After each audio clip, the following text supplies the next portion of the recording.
안녕하세요. 안녕하세요. 네. 많이 포근해졌죠? 정말이에요? 아니에요. 추워요, 지금.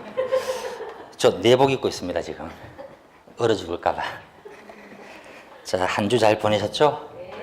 지난주에 한 것 다 기억나십니까? 그거 기억나면 반칙이라 했죠? 네, 지금은 좀 어렴풋이 윤곽만 잡으면 될 거예요. 뭐 하나만 물어볼까요, 지난번에? 우리 형벌에서 금쟁이들 암기상이었죠. 그 3년짜리하고 1년짜리 기억나요? 1년이 뭐가 있었어요? 수협에서 판매한다 했죠? 수협 판매 1년짜리. 3년짜리는 증직상미 3년. 이건 수험장 가기 전까지는 필히 암기할 사항입니다. 자, 오늘 교전 77쪽을 펴보시고요. 제 7장이네요.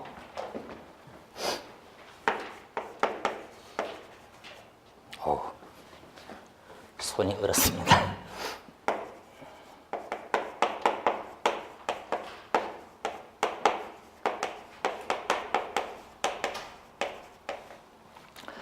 네, 부동산 거래 신고 등록하는 법률이 제 7장인데요. 자, 주의할 점은 여기서는 과거에는 우리가 이 법에서 거래 신고제 하나만 있었죠. 그러나 지금은 두 가지 법이 함께 편성돼서 새롭게 등장했습니다. 그 내용 보시면은 첫째가 부동산 거래 신고 제도가 있고요. 그다음 옛날에는 외국인 토지법인데 이것이 폐기되고 지금은 취득 등에 관한 특례로서 편입되어 있고, 자, 세 번째가 특이하죠. 그전에는 공법에서 배웠던 토지거래 허가제가 지금은 이 법에 함께 편입되어 있습니다. 총 세 가지 법의 내용이 포함되어 있는데요. 우선 출제는 얼마 정도 나올까요, 여기서요? 시험 보니까 대개는 4개 이상 나오더라고요. 특히 거래 신고제가 최소한 2개씩 나오고, 그 다음에 외토법 하나, 토지거래 하나, 최소 4개 이상인데 지난번 시험은 5문제 나온 바 있습니다. 내용이 좀 많지만은 출제 양은 좀 적은 편이에요. 자, 우선 첫째 주제인 거래 신고제부터 확인해 봅니다. 자, 뒤로 먼저 가보죠.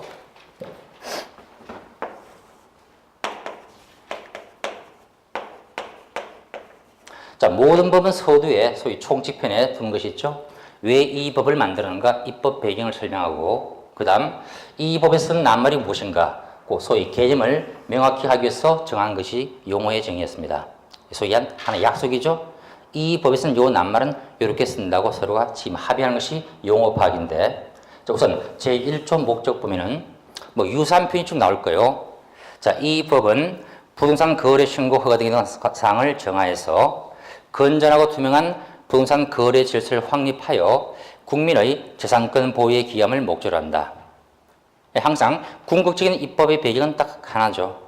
바로 사회공익인 국민의 국민 경제 혹은 재산권 보호라고 하는데, 문제는 거래 신고 등 법에서의 가장 유의할 목적은 그 가운데 단락이에요. 그 밑줄 쳐두죠. 건전하고 투명한 부동산 거래 질서를 확립한다. 건전 투명한 거래 질서의 확립이에요. 가령 시험 문제에서, 자, 이 법의 입법 동기는 가령 부동산 중개 질서를 확립한다. 무조건 X겠죠. 거래 질서의 확립이지 중개는 의미 없다. 그 차이를 봐두시고요. 다음 기본 용어의 파악인데요. 자, 이때 먼저 주의할 점이, 자, 법의 지금 타이틀이 거래 신고 등이고요. 또한 사실은 부동산 등이라고 해야 더 좋습니다. 먼저 이 법에서 쓰는 부동산이 무엇인가, 그 개념을 보니까 우리가 아는 상식이죠. 민법상 배운 대로 쓰면 돼요. 첫째, 토지 있죠. 아니면은 건축물이 있을 거예요. 그런데 요와 달리 부동산 등이란 말도 확인되고 있습니다. 이는 지금 보는 요 부동산 이외에도 뭔가 추가되겠죠. 자, 그 표현법이 부동산을 취득할 수 있는 권리라 되어 있습니다. 취득할 수 있는 권리, 자, 언뜻 떠오르는 게 있죠. 우리가 알고 있기에 뭐가 있어요? 분양권이 있고 또 하나가 입주권이 있겠죠. 그래서 부동산이라 말할 때는 오직 토지 건물만 이해하시고, 다음 등이란 말이 확인될 때는 더 나가서 무엇까지? 분양권, 입주권도 포함시킨다는 것들, 이 차이를 일단 봐두시는데 하나 유의할 점이 있습니다. 그러면 거래신고법에서의 이른바 부동산과 우리가 알고 있던 중개사법이죠. 공인중개사법, 자, 중개사법상의 이른바 중개대상물은 어때요? 그 범위가 같을까요? 요 개념과 우리가 알고 있던 중개사법에서의 이른바 중개대상물은 범위가 같지 않다고 봐야겠죠. 우리가 법령상 중개대상물은 크게 몇 개가 있다고 기억했습니까? 5개였죠. 토지, 건물, 임목, 공장재단, 과감재단들. 그러니까 지금 신고 등에 대한 법률에서는 오직 무엇? 토지, 건물이 주된 관심이지 임목은 관계없다는 것들. 양자의 범위의 차이를 먼저 유의해 두시고요. 그 다음 거래 당사자가 누구인가? 사고 판자겠죠? 매도인, 매수를 말하는데 이때 고려할 점은 외국인, 외국법인도 포함되고 있죠. 그러니까 이 법은 내외국인 구별 없이 모두가 규율받더라. 그런 의미겠고요. 다음 4번 누가 외국인 등인가? 자, 이 부분 자주 시험에 언급된 질문이죠. 자, 우선 대한민국 국적이 아닌 자 모두가 외국 사람이죠. 이때 물론 고려할 점이 자, 외국인에 대한 정의서 하나 주의할 점이 자, 누군가 외국에 건너가서 그 나라에 시민권 딸 수 있죠. 또는 그 나라에 살 수 있는 지위, 영주권 딸 수 있죠. 자, 이들 모두가 외국 사람일까요? 그게 아니란 얘기예요. 적어도 영주권자는 우리의 국적을 계속 보유하고 있습니다. 그럼 누구? 시티즌이죠. 시민권자에 한해서 우리가 이 법에서 말하는 외국인으로 분류가 된다는 것들, 이 차이 하나 봐두시고요. 시민권자가 곧 외국인이었다. 즉, 대한민국의 국적이 없는 자가 외국인이었다. 그 얘기고요. 그 다음, 외국법에 따라서 설립된 자들, 모두 외국법인이죠. 설립의 근거법이 한국이 아니니까 외국법인이 될 것이고, 그 다음에 디귿, 리을, 미음은 묶어버리시고요. 자, 요 부분은 앞에 조건 달아도 좋습니다. 즉, 대한민국 법률에 의해서 태어난 법인이라 할지라도 그 내부적인 요소가 얼마 이상일 땐 모두 외국법인이다. 즉, 설립의 근거가 한국법이어도 일정 수 이상이 모두가 외국법인이죠. 그때 판단 잣대가 얼마요? 2분의 1이라 되어 있네요. 사원, 임원 구성원의 2분의 1 이상 또는 의결권의 2분의 1 이상, 자금의 2분의 1 이상 등등등 이러한 요건을 모두 구별된 비록 한국 내에서 태어난 법인이라도 그 성질은 뭐다? 외국 법인이었다. 구별하면 되고 그 밖에 외국 정부나 또는 유엔 같은 국제연합들 모두가 외국인 등에 속한다는 것들 그리고 기준점을 좀 유의해 두시고요. 자, 그럼 먼저 거래신고제 전반을 먼저 확인해 봅니다. 자, 이것 왜 도입됐을까요? 부동산 거래신고제가 왜 도입됐을까? 이유는 딱 하나죠. 그간 사회적인 문제와 직결될 거예요. 어떤 게 있죠? 주로 세금 등 탈루하기 위해서 우리가 다운계약서 많이 썼잖아요. 이런 것 국가로서는 마땅치 않은 도저겠죠. 이건 이런 각종 사회적 문제 막혀서 만든 것이 이 법이 될 것인데 우선 우리 교재에는 자, 제3조가 없네요. 자, 언제 신고 등을 할 것인가 그 전반 사항인데요. 우리 법문 보면 이렇게 되어 있습니다. 거래 당사자들이 부동산 등에 대한 거래 계약을 체결한 때는 그 체결일부터 일정 기간, 즉 60일 이내에 부동산 소재지 시장, 군수, 구청장에게 실거래가 등이 있죠. 실거래 가격 등 대통령이 정한 사항들을 신고하여야 한다. 이게 법의 기본 조항입니다. 자, 다시 한번 거래 당사가 무엇을 부동산 등에 대하여서 결국은 뭔 얘기죠? 이 법에서의 신고 대상물은 뭐다? 부동산 등이죠. 즉 토지, 건물 외에 각종의 취득할 권리가 포함된다는 얘기고요. 그 다음에 거래계약을 체결한 때인데 문제는 이 거래계약은 우리가 알고 있는 모든 거래가 아니죠. 오로지 매매계약에 한해서만 신고를 명할 뿐인 거예요. 거래계약, 즉 매매계약에 한해서, 물론 공급계약도 포함됩니다. 매매계약에 한해서만 신고를 하되 그 신고기한이 언제까지? 체결일부터 60일 이내. 그 다음 누구한테 신고할 것인가? 누구한테? 부동산 소재지 시군 구청장. 우린 요들을 앞으로 줄여서 말할 겁니다. 누구라고요? 우리가 신고하는 행정관서이죠. 그래서 신고관청이라 부릅니다. 자, 요 개념은 훗날 또 한번 강조할 거예요. 우리가 중개사법 공부할 때 배웠던 시군구청장 사실 같아요. 다만 표현법이 다른 거죠. 등록관청은 시군구인데 그 판단 기준이 뭐였어요? 중개사무소가 소재한 지역이 시군구였죠. 반면 자, 이 법에서의 신고관청은 어디라고요? 물건 소재지 관할이지 중개사무소의 위치가 아니라는 점. 여기 양법의 차이로 확인될 겁니다.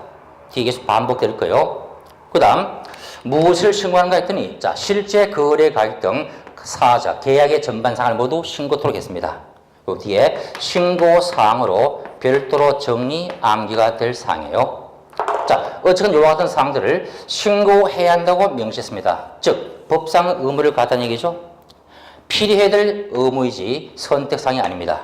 그 결과 만약 위반자가 확인될 때는 당연한 제재를 가할 거예요. 자, 신고를 해야 한다는 게 기본 원칙 틀이었고요. 근데 단서가 있습니다.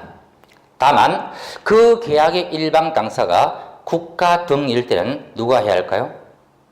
국가가 당사할 때는 내가 괜히 신고할 필요 없겠죠? 이때는 국가 등이 단독으로 신고해야 한다. 이런 단서가 붙어 있고, 자, 또 하나는 만약 기업자, 중개사법상의 기업 공인중개사가 계약서를 작성 교부했을 때는 누가 해야 할까요? 개공이 개입할 때는 고객에 맡길 필요가 없겠죠. 이때는 개공 단독으로 신고할 의무가 부여되어 있다. 이게 법의 기본 전제였습니다. 자, 요 틀 내에서 이제 하나씩 검토해 나가보죠. 네, 사실 시험에서는 이 모든 사항들이 다 시험 문제로 뜨니까 좀 암기할 게 많습니다.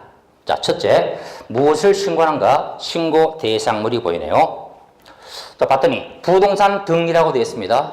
부동산 등. 당연히 뭐가 있어요? 토지, 건축물이 있겠죠. 근데 이 같은 부동산 이외에도 크게 두 가지가 더 추가됨을 알 수 있네요. 자, 교자 하단부를 한번 보죠. 봤더니 건축물의 분양에 관한 법률, 공공주택 특별법 등 총 7개의 법이 나열되어 있고요. 자, 이러한 법에 의거해서 부동산에 대한 공급계약을 신고토록 명했습니다.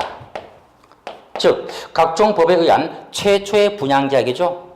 자, 공급계약은 그 의미인 즉 이것은 물건 파는 자가 볼 때 공급이죠. 반면에 우리가 통상 살 때는 뭐랍니까?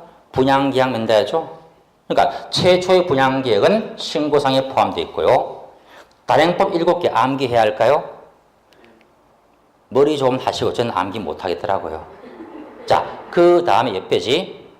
다음에 해당하는 지위에 대한 매매계약인데 이른바 전매계약이죠. 각종 취득할 권리에 대한 계약들, 이른바 분양권, 입주권 얘기인데요. 자, 기억 보시면은 주택법에 의거해서 공급받는 자로 선정된 지위. 이미 선정된 지위죠. 뭐죠? 분양권이죠. 주택법상의 분양권이 하나 확인되었고요. 자, 또 하나가 정비법에 따라서 관리처분계획의 인가에 의해서 취득한 입주자로 선정된 지위죠. 가끔 시험 문제에서 함정파더라고요. 입주자로 선정될 수 있는 이런 표현은 틀린 거죠. 이미 선정된 입주권도 신고상에 포함됐습니다. 그런데 이 입주권은 지금 봤던 정비법상의 입주권도 있지만 최근에 새롭게 도입된 게 있습니다. 아마 내년 2018년도 2월부터 시행되는 것이 있어요. 빈집 및 소규모 주택의 특례법에 따라서 사업계획의 인가로서 입주자로 선정받은 지위, 이른바 빈집법상의 입주권이 또 하나 도입됩니다. 이게 신설된 사항이에요. 내년 2월에 시행되니까 시험범위에 당연히 포함되는 거죠. 그래서 크게 두 가지, 주택법상의, 도정법상의 무엇? 입주권. 또 하나가 이른바 빈집법상의 입주권. 요 두 개까지가 입주권 문제로서 언급됩니다. 자, 다시 한번 토지 건물을 필두로 해서 크게 둘이 있죠. 첫째는 각종 공급계약들, 둘째는 입주권이라는 것이 언급되었다. 그럼 당연히 알 수 있는 것이 그 외의 것들, 임목이니 공장재산, 광합재산들 어때요? 신고가 필요 없다. 이렇게 빼시면 되겠습니다. 자, 더 나가서요. 이와 같은 부동산 등등은 그 면적에 많고 적음 따질까요? 그거 따지지 않아요. 혹은 지목이 어떤가 묻을까요? 묻지 않습니다. 설사 농지에 해당된다 해도 신고해야겠죠. 또는 한국인이건 외국인이건 모두가 신고해야겠죠. 결과적으로 예외 없이 신고는 다 해야 한다 보면 될 거요. 국가가 매수해도 신고해야겠죠. 예외가 없습니다. 심지어 토지거래 허가구역 내에서 이미 허가를 받더라도 별도로 신고해야 할까요? 요거 많이 시험에 묻습니다. 토지거래 허가를 이미 받은 상태에서는 부동산 거래계약 신고를 해야 한다 할 필요 없다. 토지거래 허가를 누가 바랍니까? 시장, 구청장, 군수죠. 우리도 시군구가 한다 아까 봤습니다. 같은 자가 했으니까 생략할 것이다? 그거 없다는 얘기요. 설령 허가구역 내에 있더라도 이 신고는 별도로 해야 한다. 왜 그럴까요? 법이 그렇게 만들었으니까. 저거요. 부동산 거래 신고의 포인트는 뭐다? 실제 거래가를 파악해서 각종 문제를 방어하기 위한 것. 반면에 토지거래 허가는요. 토지의 투기적 거래 예방한 기본 취지 같습니다. 근데 요 허가증 발부할 때는 실제 거래가가 확인될 리 없습니다. 그냥 얼마 정도에 우리가 거래하겠다 예정 금액을 넣고서 허가 받는 거요. 실거래가는 허가 난 다음에 매매를 다시 맺잖아요. 내용이 다르잖아요. 지금 그 결과 허가 나건 말건 이 신고는 별도로 꼭 해야 한다는 것. 결국은 예외 없이 전국의 어떤 땅이라 하더라도 신고 다 해야겠죠.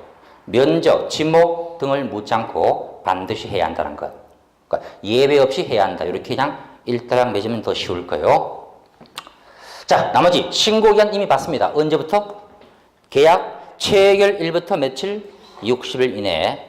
날짜가 굉장히 많은데요. 훗날 따로 요약해 두십시오. 계약 1부터 60일. 자, 그 나머지 이제 신고 의무자 얘기인데요. 크게 둘로 보면 되죠. 자, 고객간 직접 거래했을 때 누가 신고한다? 당연히 개공이 없습니다. 이때는 누가? 거래 당사인 매도 매수인이 공동으로 신고할 의무가 부여되어 있죠. 즉 이들이 공동으로 거래 신고서를 작성해서 서명 또는 날인을 하겠죠. 그리고 그 중에 어느 한 명이 제출하면 될 거예요. 물론 예외가 있습니다. 원칙은 공동신고인데 문제는 어느 한쪽이 일방이 신고서의 서명 날인을 거부할 사태도 있겠죠. 이때는 그냥 신고를 포기할까요? 그건 안 되겠죠. 어찌되건 이 신고는 반드시 해야 될 필수 의무인 거죠. 따라서 일방 거부할 때 누가 한다? 타방 당사가 단독으로 신고를 하면 되겠죠. 물론 이때는 사유성을 첨부해서 별도로 하면 될 겁니다.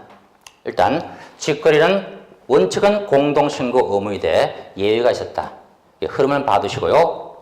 자, 반면 이때 하나 더 아까 본 게 있죠. 만약 일방 당사가 국가 등이 개입한 사건은 누가 신고한다? 국가 등이 별도로 신고할 의무가 부여되는 거죠. 이 경우는 자, 일반인들은 신고할 필요가 없다. 이렇게 배제하면 되겠고요. 자, 그 다음에 만약 기업 중개사들이 계약서를 작성 교부했다. 그 얘기인즉 중개를 해서 거래한 사안이죠.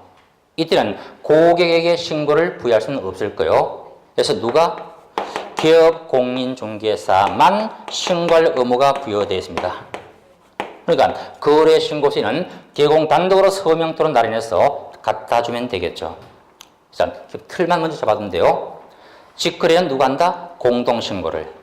만약 어느 한쪽이 거부할 때는 상대방이 단독 신고를 할 수 있다. 그 다음에 중개거래라 볼 때는 오로지 개공만의 법상 의무니까 매도 매수는 의무가 없더라. 이렇게 먼저 틀을 세우시고 자, 하나씩 내용을 가미해 봅니다. 자, 79쪽 가운데 이미 다 했던 거예요. 무엇을 신고할 것인가? 네 가지에 대한 신고인데 주의점은 쭉 나열되어 있습니다. 쭉 한번 천천히 읽으면 확인될 거예요. 자, 이제 문제가 5번이죠. 자, 계약 체결 1부터 60일 내에 자, 대통령령이 정한 사항들을 신고한다 할 때 실제 거래 가격 등이 쭉 나열될 겁니다. 근데 문제는 요 사항들이 자, 출처도 잘 때릴 뿐더러 기본 업무 사항이죠. 우리가 실제 신고서 쓸 때 요 항목을 빠짐없이 제대로 써야 될 거예요. 그래서 요 사항만큼은 훗날 별도로 암기도 해 두셔야 돼요. 굉장히 많습니다, 이것. 자, 한번 읽어보죠. 1번. 자, 누가 매매했는가 알아야겠죠? 그러니까 매도인 매수인의 성명, 뭐 주민번호, 뭐 그다음에 뭐 기타 전화번호 등등 인적 사항들을 써야 한다. 그 얘기고요. 그다음 2번. 거래 대상 부동산이란 위치 등을 알아야겠죠. 소재지, 지번, 지목 및 면적 등을 기재한다. 다음 페이지에 거래 대상 부동산의 종류가 있네요. 종류. 단독주택이니 뭐 등등등 종류. 다음 중도금 지급일이 언제이고 잔금 지급일이 언제인가. 다음 5번 실제 거래 가격. 다음에 6, 7호 둘은 묶어두시고요. 꼭 별표해 두십시오. 자, 거래 대상 주택의 취득에 필요한 자금의 조달 계획. 또 한편 본인이 입주할지 여부 그리고 입주 시기가 새롭게 도입되어 있습니다. 자, 이것이 최근에 신설된 사항이죠. 출제에서도 분명히 확인될 거예요. 자금 조달 계획과 입주 여부가 새롭게 도입되었다. 묶어서 별표해 두시고 다음 계약의 체결 날짜 중요하죠. 그 다음 계약의 조건이나 기한이 있는 경우에는 조건 또는 기한. 다음 끝으로 중개사가 거래 계약서를 작성 교반 때는 개업 중개사들의 인적사항과 사무소에 대한 표시를 해나가야겠죠. 그래서 9번, 10번도 묶으시고요. 자, 9번, 10번은 계약의 조건이나 기한이 있을 때만 쓴다는 얘기죠. 만약 없다면 쓸 필요 없더라. 이 얘기고요. 10번도 개업공이 있을 때의 하나죠. 따라서 고객 간 직접 거래할 때는 기재할 필요가 없노라. 배제가 되겠습니다. 자, 문제는 이 많은 사항들을 어찌됐건 암기해 두시라는 얘기예요. 이거 신고상이 된다 안 된다 뭐 충분히 암기해 두셔야 하는데 이렇게 한번 해보죠. 좀 간략히 줄여봅니다. 자, 맨 처음 나온 것이 뭐죠? 거래 당사의 인적사항, 그죠? 누가 매도인인가 매수인가 그 사실의 표현이요. 당자 떼보시고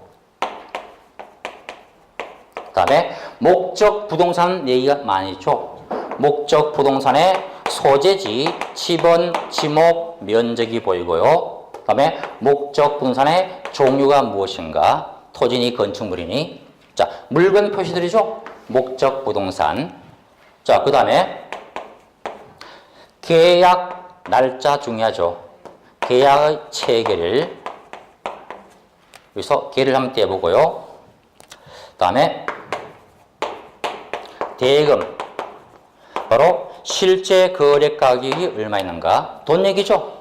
대금 관계를 한번 떼보시고. 그래서 요 네 가지는 어찌됐건 필히 신고할 사항이죠. 누가 신고하든 공통적 사항이 요 네 가지입니다. 당사의 인적사항, 목적 부동산 표시, 계약 날짜, 대금 관계. 자, 그 다음에 개업 공개사가 있을 땐 개공의 인적사항과 사무소의 명칭 등등등. 개업 공개사, 뭐 개를 떼볼까요? 그 다음에 계약의 조건 기한 등이 있을 때는 조건 기한도 써야 한다 했습니다. 조건 등등이 있을 때에는 그 사항들. 자, 요 두 가지는 필수가 아닌 거죠. 요 둘은 있을 때 한해서만 쓸 뿐이었다. 없다면 필요 없는 거죠. 네, 삼가 표시하면 될 것이고. 그 다음에 최근에 신설된 조항, 이것은 필히 주의를 더 해야 될 것인데, 첫째가 자금 조달 계획, 둘째가 입주 여부였습니다. 자, 요 사항은 그 밑을 봐보죠. 맨 끝에 가운데 다만에서 6번과 7번의 사항들은 모든 신고서의 공통사항인가? 그게 아니다. 봤더니 자금 조달 계획 및 입주 계획은 단서가 달려있네요. 봤더니 투기 과열 지구 내에 주택으로서 가액이 얼마일 때? 3억 이상일 때 한해서만 신고서에 기재할 뿐입니다. 그러니까 모든 주택의 거래 신고서에 기재한다? 그게 아닌 거죠. 오로지 어디에서만?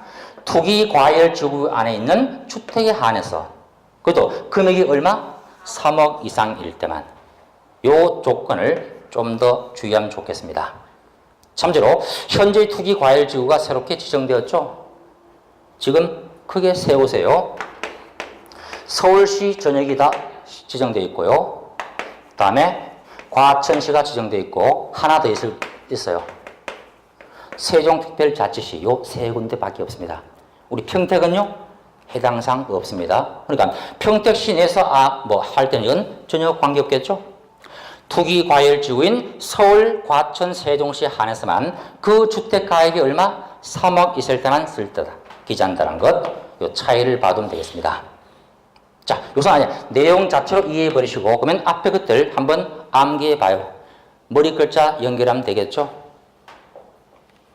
닭 모가지, 개 대가리, 개도 좋아해. 됐어요? 닭 모가지, 개 대가리 누가? 개도 좋아하더라. 풀어봐요 그냥. 당사의 인적사항들, 그 다음에 목적 부동산 얘기들, 그 다음에 계약 날짜, 대금 문제, 그 다음에 개는 기업 공인중개사, 조는 조건 기한이 있을 때 한해서, 그리고 투기과열지구 내에 주택이 3억 이상일 때 자금과 입주계획이 기재되었다는 것. 자, 이것은 아마 계속 반복될 겁니다. 유사 암기상이 뒤에 계속 나올 거예요.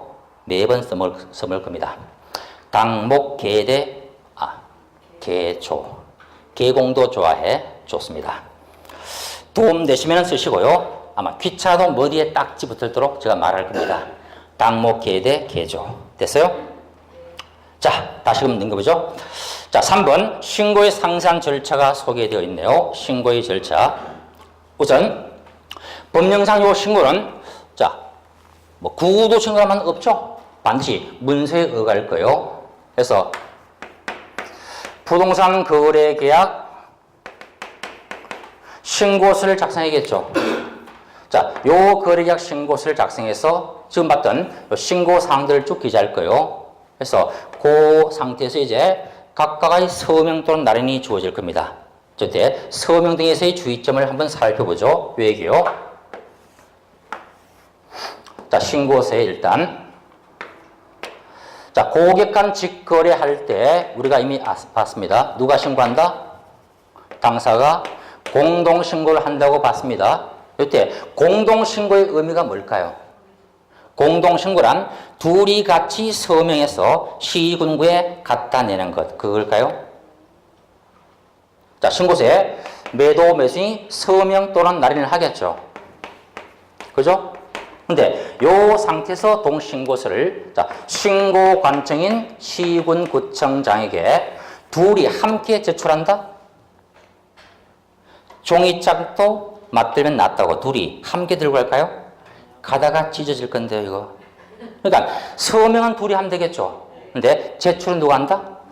네, 그중 한 명이 제출하면 되는 거예요. 절대 둘이 할 필요 없겠죠? 물론 이 같은 제출도 항상 방문해야 한다? 그건 아니죠. 때에 따라서 무엇으로? 전자문서로도 하면 되겠죠. 네, 전자인증 방식으로서 해도 좋습니다. 방문 전자신고 모두 허용되었어요. 그런데 문제가 어느 한쪽이 이 신고서에 서명 날인을 거부함이 확인되었다. 이때는요, 타방 당사가 단독 신고하면 되겠죠. 근데 이때 하나 유의할 점.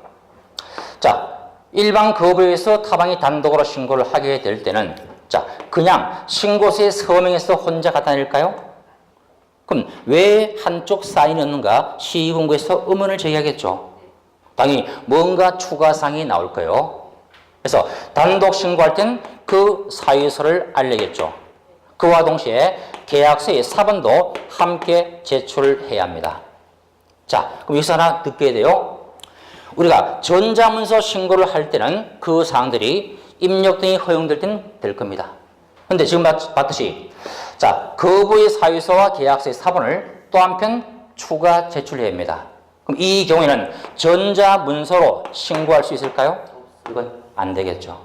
그러니까 문서에 추가 제출을 다툴 땐 항상 뭘 떠온다? 전자신고가 빠지겠거니 빼시면 돼요. 자, 방문, 전자 모두 허용되는데 거부에 따른 단독 신고는 오로지 무엇? 방문 제출이 한한다는 것. 그 흐름 문제로 받으시고 자, 그 다음에 중개 거래도 있겠죠? 이때는 개업 공개사만이 그 신고서에 서명 또는 날인을 하겠죠. 그리고 개공이 갖다 주면 될 거예요. 문제 없습니다. 뭐 굳이 고려한다면 자, 개업 공개서가 동신고서에 서명할 땐 거래 당사자들도 함께 사인해야 한다? 그건 필요 없죠. 이 경우는 매도 매수인들은 신고무가 아예 없으니까 서명도 참가할 필요가 없겠죠. 그러니까 개공 단독의 서명 날인이지 당사자들은 개입이 없다. 빼면 되겠고요. 물론 국가 등이 일반일 때 모두 국가가 하니까 우리는 관계없다. 이미 정의한 바 있습니다. 항상 신고는 전자신고, 방문신고다 허용된다 원칙이었어요. 자, 근데 문제는 여기서 요 제출 업무를 반드시 신고 의무자 본인이 해야 한다? 그건 아닐 거예요. 때에 따라서 누군가가 대신 제출도 가능하겠죠. 자, 그 사항만 한번 참조해보죠. 자, 81쪽 보시면은 거기 가운데 3번. 자, 거래계약 신고서의 제출 대행이란 말이 보이네요. 자, 신고서는 자, 위임받은 타방이 자, 대리인들이죠. 대행을 할 수 있다고 되어 있고요. 근데 주의할 점은 자, 누군가 요 제출을 대신 할 때는 전자문서로 신고를 할까요? 전자문서는 절대 안 됩니다. 자, 당사자들이 써준 요 신고서를 가지고 가서 갖다 줄 뿐인 거죠.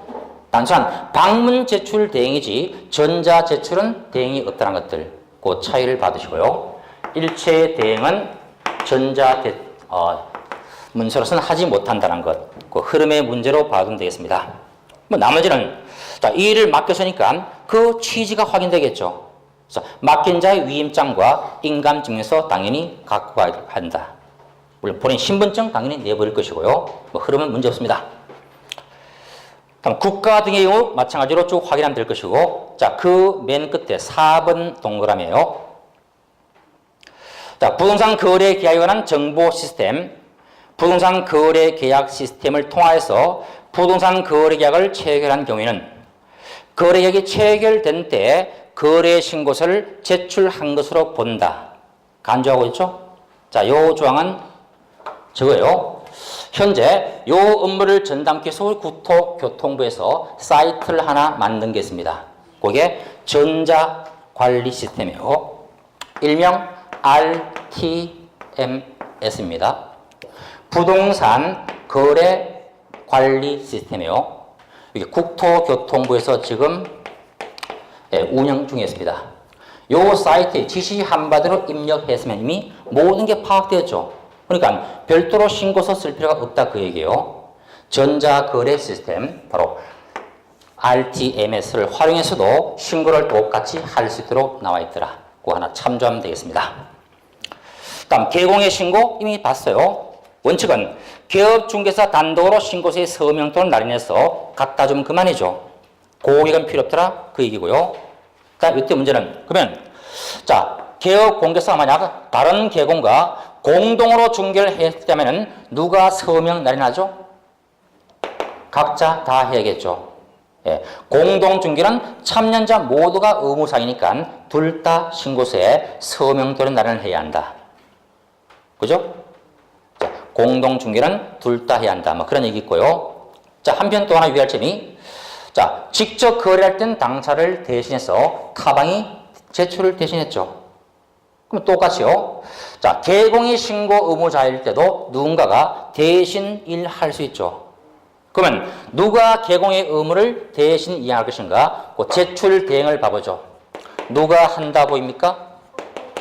예, 봤더니 오로지 소속 공개사에 한해서만 제출 대행을 할 따름이었어요. 자, 우리가 알기에 현재 중개업소에는 소속 직원이 둘이 있죠. 소공 중개보조원. 그럼 여기서 단순한 중개보조원들은 제출 대행도 할 수가 없다. 그 얘기죠. 오직 누구? 소속 공에 한해서만 그 제출을 대행하더라. 물론 타방의 업무를 대행하니까 오직 어떻게? 방문에 의해서만. 전자대행은 이 경우도 전혀 나올 리 없더라. 배제가 되겠습니다. 자, 이렇게 해서 시군구청에게 신고서가 접수된 상태라면 드디어 이들이 조사를 하겠죠. 조사해서 제대로 뭐 신고상에 누락이 있냐 없냐 확인할 겁니다.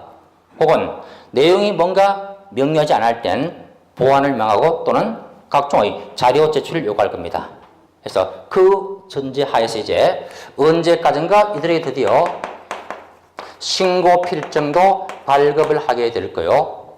자, 이때 현행법상 신고 필증의 발급에 이른바 처리 기한을 한번 따져보죠. 얼마 걸릴까요? 옛날에 한번 나온 바 있습니다. 시군구청은 신고서가 접수되었을 때는 7일 이내에 발급해야 한다. 그럴까요? 그거 안 해요. 지체 없이. 참조로 부동산 거래 신고법상의 모든 절차는 기본이 뭐다? 지체 없이요. 지체 없이 발급하라, 발급하라, 발급하라. 지체 없이 발급이지 옛날처럼 즉시 발급도 안 해요. 지체 없이. 아니, 통일되었습니다. 편화주기에. 지체 없이 발급한다. 그럼 이제 요 필증을 첨부해서 이제 우리가 해당 등기소에 등기 신청하면 되겠죠. 그 결과 매수인들은 드디어 소유권 취득을 할 수 있더라. 뭐 그런 얘기였습니다. 자, 필증의 발급부터 등기까지 연결하면 되겠고요. 물론 요 후 단계 문제가 몇 가지 생깁니다. 신고 필증은 발급되었으나 어떤 사정이 있을 때 변화가 나오겠죠. 등기 전까지 크게 세 가지가 나올 거예요. 첫째는 중도의 계약이 어떤 사유로 파기될 수 있죠. 무효, 취소, 해제됐을 때는 자, 내용에 대한 종결이 필요할 거예요. 이때 해제 등 신고가 언급되고 또는 발급받은 요 필증에 어떤 기재가 잘못 나왔습니다. 고쳐야죠. 무엇을? 정정 신청에 의해서. 또 하나가 맨 처음 계약 내용이 중간에 바뀔 수 있죠. 이렇게 내용이 변경된 때는 변경 신청해서 필증 새것 받아야겠죠. 그래서 해제, 정정, 변경이란 사후 절차가 뒤에 수반됩니다. 조금 뒤에 볼 거예요. 우선 필증의 발급까지를 정리해 봤습니다. 뭐 크게 어려움은 없었어요, 이건요. 단지 유의할 점이 어디에 있다? 절차는 다 쉽게 파악됩니다. 문제는 요 암기사항 자체였어요. 어떻게? 저렇게. 도움 되시면 암기를 꼭 해두면 좋습니다. 자, 일단 82쪽 전반부까지 정리해 봤고요. 자, 3번 양과로 보죠. 신고 4개 조사 및 보고란 부분이 보이네요. 지금 말씀드렸어요. 자, 신고한 사항이 뭔가 누락됐을 때는 보완을 해야겠죠. 보완 명령. 또는 사실관계가 불분명할 때는 내역 파악해야죠. 즉 실질적인 심사도 한다는 얘기예요. 그래서 거래 가격을 파악해서 필요할 때 그 증명서도 요구하겠죠. 때에 따라서는 너 계약서 사본 가져와봐 할 수 있겠죠. 각종 자료의 제출도 요구할 수 있을 겁니다. 계약서의 사본이니 또는 대금 파악해서 입금표 등등등 통장 사본 등 요구할 겁니다. 자, 문제는 그 옆에요. 신고 내용의 보고를 봐보시면은 자, 시군구청장이 이와 같이 조사한 사항들은 상급자에게 알려야겠죠. 우리가 항상 흐름 같아요. 시군군 누구한테? 시도지사에게 그 사항들을 보고하라는 얘기예요. 그러면 시도는 이 보고사항들을 다시 집계해서 누구한테? 최고대장이죠. 국장에게 다시 순차적으로 보고할 겁니다. 그죠? 근데 이때 시도가 국장에게 보고할 때는 법정된 기한이 있네요. 그 밑줄 쳐두죠. 언제까지? 예, 매월 1회란 말이 보이네요. 매월 한 번씩은 장관에게 보고해야 한다. 근데 시군구청들이 시도에게 보고할 때는 언제까지 해야 한다? 기간이 있습니까? 이런 것 없어요. 예, 맨 막내가 좀 버릇이 없습니다. 그죠? 얘들은 아무 때나 보고하고 반면에 시도는 매월 한 번씩은 보고해야 한다. 보고의 순서 큰 문제 없죠? 자, 다음 이제 신고 필증이 발부됐을 때 그 효가 있죠. 꼭 별표해 두시고요. 거민을 의지한다 했습니다. 그죠? 그러니까 별도의 거민 조치 없이도 훗날 등기가 가능하다 그 얘기죠. 예, 거민으로 의지하니까 곧바로 등기도 허용되었습니다. 다음에 5번. 자, 부동산 거래 신고를 하면서 이른바 금증이들인데 다 알 수 있는 것들이에요. 1번. 거래 당사가 개공으로 하여금 신고를 하지 아니하게 하거나 신고 방해죠. 또는 거짓된 신고를 하도록 요구한다. 안 되겠죠. 하지 마시라. 훗날 위반이 적발될 때는 과태료가 내려질 거예요. 그 다음 신고 의무자가 아닌 자가 거짓으로 신고한다? 이건 용납이 안 되겠죠. 또는 거짓으로 신고하는 행위를 조장하거나 방조한다. 방치, 부추기지도 말라 그 얘기죠. 일체 부당한 간섭 개입을 삼가시라. 모두 훗날 위반 시는 과태료와 직결될 수 있어요. 자, 이제 나머지 신고의 사후 절차 얘기인데, 요 세 사항도 옛날은 출제가 많이 돼서 지금은 잘 안 나오더라고요. 다만 앞으로는 또 언제 나올지 모르니까 좀 정확히 파악하면 좋겠습니다.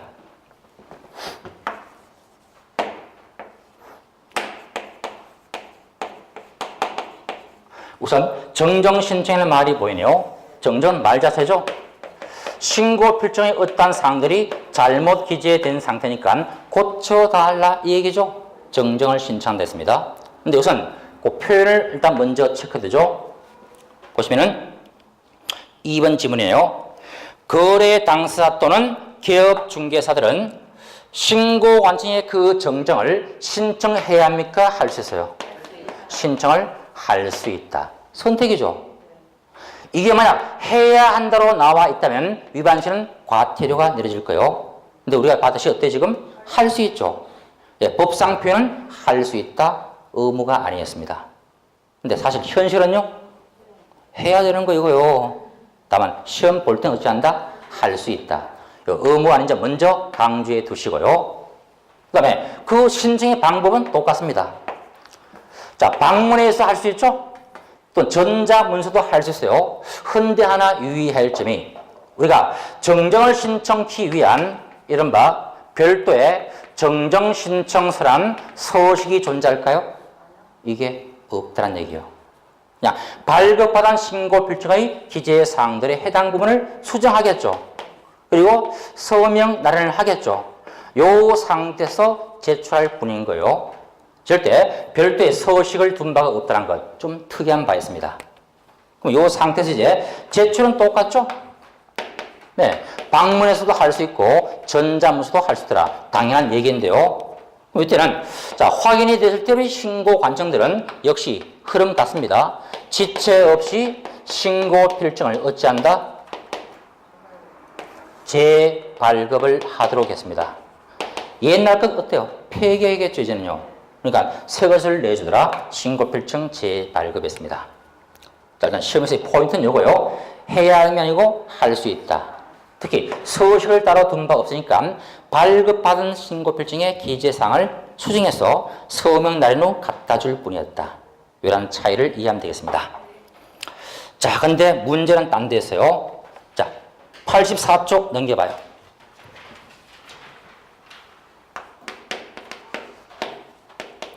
정정 신청 사유라고 박스로 나와 있습니다.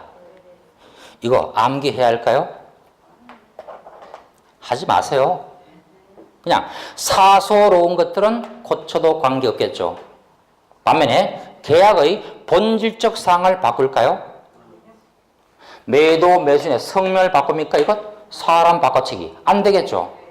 부동산의 소재지를 바꾼다. 이거 뭔 얘기요? 물건 바꿔치기겠죠? 절대 안 되는 거요. 계약의 날짜 바꿔치기 할까요? 안 되겠죠. 이런 계약의 본질적 사항들은 정정 사유로 허용이 안 된다. 이렇게 이해하면 돼요. 뭐 한번 참조해보죠. 자, 당사자의 주소, 전화번호, 휴대전화가 잘못 나왔다. 이건 사소로운 거죠. 정정이 가능하네요. 지분 비율이 잘못 나왔다. 고치면 돼요. 개공의 전화번호, 상호, 소지지 고칠 수 있죠. 또 다음에 뭐 건물의 종류 또는 부동산의 뭐 지목, 면적, 지분 같은 것들 고칠 수 있죠. 그런데 주의할 점이 소지지, 지분은 물건 변경을 처리하죠. 허용이 안 된다. 뭐 이렇게 이만 해도 충분할 겁니다. 나중에 시간 나시면은 비교 분석하면서 암기도 좋습니다. 근데 좀 머리가 복잡해요. 우리 먼 훗날 얘기고. 자, 다음 두 번째가 변경신고제라는 것이 도입되어 있네요. 변경신고. 우선 신고 필증을 발급받은 후 어떤 사정으로 계약의 내용이 바뀌니까 그 사항들을 신고 필증에 반영해야겠죠. 이때 하는 것이 변경신고인데 역시 표현은 같습니다. 법령상의 변경신고도 할 수 있다. 의무가 아니고 선택이죠. 해야함이 아니었다. 다음에 그 절차도 봐두죠. 좀 전에 정정 신청 피한 서식은 따로 없다 했습니다. 반면에 변경은요, 별도의 변경 신고서라는 서식이 마련되어 있습니다. 이 서식을 제출하면 되겠죠. 방문하건 또는 전자문서이건 좋습니다. 변경 신고서를 별도로 둔 바 있었다. 그때 확인 후 신고 관청들은 역시 지체 없이 신고 필증은 재발급을 하게 될 거예요. 뭐 큰 문제는 없습니다. 역시 관건은 어디 있다? 바로 변경 신고해야 될 사유가 무엇인가? 역시 박스로 굉장히 많습니다. 자, 정정 사유와 변경 사유의 차이점, 공통점, 간혹 이렇게 문제를 만들 수도 있습니다. 근데 그런 출제 패턴은 아주 가혹한 처사죠. 제발 내지 마시라고.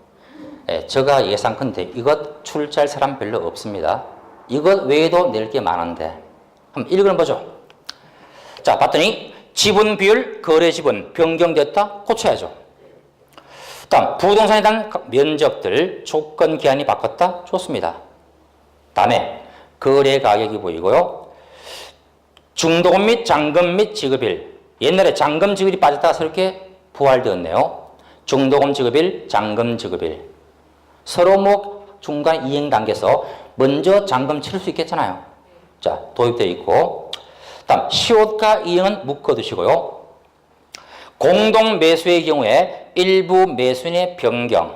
자, 괄호 안에 일부가 제외되는 경우만을 해당한다. 마찬가지 부동산 등이 다수일 때는 일부 부동산의 변경인데 역시 뭐요? 제외되는 것에 한한다. 자, 이런 얘기예요, 지금. 자, 일단의 거래 관계에서 자, A, B가 함께 매수한다고 가정해보죠. 양자의 지분 비율이 절반씩 같다고 전제합니다. 이때 뭔가 계약 후에 변화가 생기겠죠? 우선 처음에 계약이 A, B였는데 C가 새롭게 나올 수 있죠. 또는 훗날에 A가 자, B가 빠지고 C가 들어올 수 있겠죠. 그죠? 또는 A만 남게도 되겠죠. 자, 요 세 사항들 모두가 사람이 바뀌었으니까 변경 신고를 할 수 있다? 그게 아니죠. 지금 뭐예요, 지금? 당사 중 누군가가 제외될 때만 뭐 한다? 변경 신고를 하라 했습니다. 지금 봤더니 C라는 새로운 사람이 등장했습니다. 원래 계약과는 판이하게 다르잖아요, 지금. 이때는요, 변경 신고가 안 된다. 이런 재신고라는 얘기예요. 그러니까 추가 교체는 안 된다. 오직 무엇? 제외될 때만. 어느 한쪽이 제외될 때 한해서만 변경 신고를 한다는 것. 그 특이함을 봐두시고요. 그럼 한번 쭉 검토 다시 봅니다. 변경 신고 사항들은 계약의 주요 합의 사항들의 전반이 언급되어 있더라. 근데 쭉 봤을 때 어때요? 뭐가 주로 보입니까? 거래 가격, 중도금, 잔금. 아, 돈과 관계된 것은 주로 어디에 있다? 변경 신고에 포함되었다. 반면에 정정 신청을 논의할 때는 돈이 있습니까? 이건 나오지 않는 것들. 그냥 큰 윤곽만 잡아두시고 보면 될 거예요. 일단 그럼 틀은 이렇게 마무리를 짓고, 자, 신고의 방법은 이미 말씀드렸고 셋째 줄 보시죠. 다만부터 밑줄 별표하시고요. 다만 면적의 변경이 없이 거래 가격이 바뀐다. 뭔가 수상하잖아요. 그러면 애당초 얘들이 아마 다운계약서 썼다가 단속이 적발될까 염려스러워서 좀 바꾸는 거죠. 이건 내막 파악을 해야 될 거 아니에요. 그래서 뭘 첨부한다? 그렇죠. 예, 계약서, 사본 등을 첨부해야 한다는 것. 자, 한번 봐요. 기본 신고 이후에 우리가 추가 문서를 첨부한다고 말할 때는 전자신고를 한다 못한다? 할 수 없다. 되죠? 그러니까 계약서 등 사본 첨부가 추가되니까 전자문서는 안 되겠죠? 방문에 한한다. 그 절차의 태양까지 꼭 밑줄 강조하면 되겠습니다. 자, 변경 신고였고요. 다음에 해제 등 신고를 한 것이 보이네요. 자, 신고 필증 발급 후 훗날 등기 신청 전까지의 사정 변화죠. 근데 어떤 사정인지 그 계약이 무효 취소 해제되었습니다. 민법상 배운 것들 다 위에 갖다 넣으면 되는 거요. 통정 허위 표시 당연히 무효죠. 착오 등등 취소할 수 있잖아요. 그다음에 서로가 합의해서 계약을 깰 수 있죠. 자, 이렇게 계약이 파토 났습니다. 그럼 뭘 해야 돼요? 필증을 소멸시켜야 될 거 아니에요. 그래서 어떻게 해제 등 신고를 할 수 있다. 역시 임의적 사항이지 법상 의무가 아니었다. 물론 이때도 해제 등 신고를 한 법정 서식이 별도로 마련되어 있을까요? 마련되어 있습니다. 요 해제 등 신고서를 방문 또는 전자문서로서 제출하면 될 수 있죠. 네, 서식은 따로 있대, 제출은 둘 다 가능하다. 어쨌건 할 수 있다는 것이 중요했습니다. 해야만이었다. 이때 사유가 확인 시 신고 완료는 똑같이 지체 없이 해제 등 확인서를 발급해 주겠죠. 네, 확인서의 발급으로서 끝이 날 거예요. 자, 근데 여기서 하나 주의할 게 보이네요.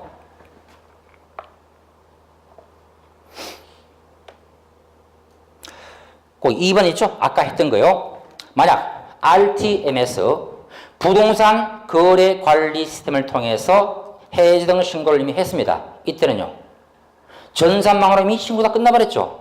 이때는 신고를 할 필요가 없는 것들 제출한 것을 본다. 그 사항도 한번 눈여겨보면 되겠습니다.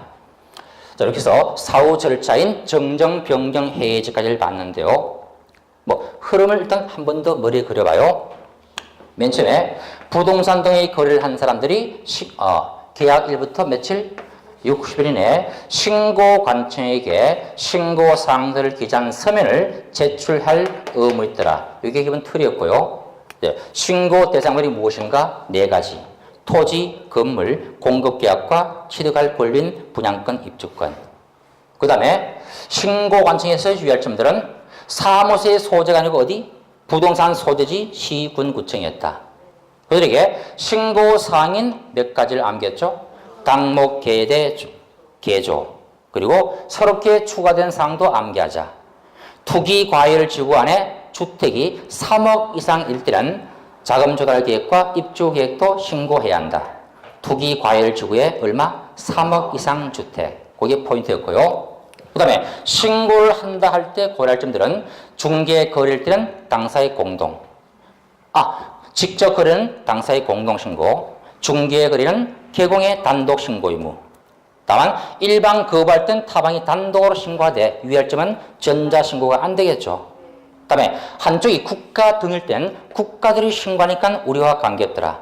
이런 틀을 내서 파악하시면 되겠고, 그 다음에 이제 정정, 변경, 해제는 신고 필증이 교부된 후의 업무였다.